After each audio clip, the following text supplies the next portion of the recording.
লাইভে একটা পাখিকে দেখিয়েছিলাম, সেই পাখির খাবার আনতেই যাচ্ছি। দমদম স্টেশনে উঠেই ওভারব্রিজ পার করে পাখিটার খাবার শেষ হয়ে গেছিল বলে আমার পাখির হাটেই যেতে হবে। পাখির হাটটা রবিবার করেই বসে, সেদিন ছিল মঙ্গলবার। আমি ভাবছিলাম গিয়ে কি দোকানটা খোলা পাবো, হাটের পাশেই একটা দোকান ছিল। খাবার যেহেতু শেষ, যেতে তো অবশ্যই হবে, তাই চেষ্টা করে চলে গেলাম। তোমরা কখনো যেতে চাইলে মেট্রোর সাইডে চলে যাবে, মেট্রোর টিকিট কাউন্টার থেকে সোজা বেরিয়ে যাবে, বা সাইডের দিকেই যেতে গেলে দেখবে একটা বাজার পড়েছে। সাইডে কত সুন্দর সুন্দর ফুল, সত্যি দেখে আমার খুব নিতে ইচ্ছে করছিল। যদি কেউ থাকতো তাহলে হয়তো ফুল দিতাম।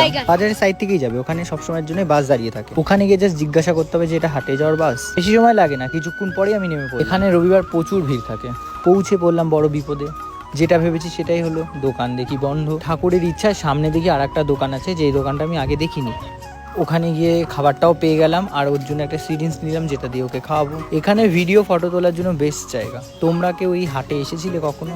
আসলে অবশ্যই কমেন্ট। এখানে এত ভিড় থাকে, আর আজকে দেখো পুরো ফাঁকা। অটোর জন্য দাঁড়িয়েছিলাম, গিয়ে দেখছি অটো ওখানেই রয়েছে, তো বসে পড়লাম। সব থেকে বড় কথা, সেদিন ওয়েদারটা সত্যি খুব ভালো ছিল। তারপর স্টেশনে নেমে পড়লাম। এবার ট্রেন ধরে বাড়ি চলে যাবো, যেহেতু পাখিটা আমার হাবড়াতে রয়েছে। স্টেশনে উঠতে না উঠতে ট্রেনও চলে আসলো, ট্রেনে উঠে পড়লাম।